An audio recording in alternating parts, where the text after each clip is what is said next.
Singapore general হাসপাতালে চিকিৎসাধীন গুলিবিদ্ধ জুলাই যোদ্ধা শরীফ ওসমান হাদির শারীরিক অবস্থা এখনও সংকটজনক।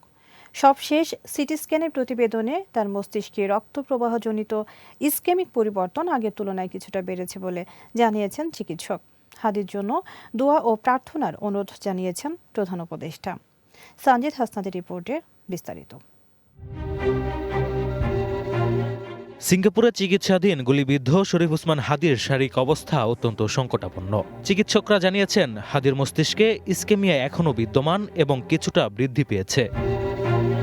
গুলির অংশটি মস্তিষ্কের গভীর ও সংবেদনশীল এলাকায় অবস্থান করছে।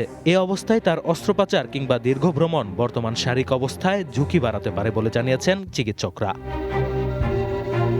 এদিকে সিঙ্গাপুরের পররাষ্ট্রমন্ত্রী ভিভিয়ান বালাকৃষ্ণন চিকিৎসাধীন ওসমান হাদির শারীরিক অবস্থার খোঁজ নেয়ার পর প্রধান উপদেষ্টা ডক্টর মোহাম্মদ ইউনূসকে ফোন করে ওসমান হাদির চিকিৎসা কার্যক্রম সম্পর্কে তাকে অবহিত করেন। পরে প্রধান উপদেষ্টা দেশবাসীকে শান্ত থাকার আহ্বান জানিয়ে হাদির জন্য দোয়া ও প্রার্থনা করার অনুরোধ জানিয়েছেন।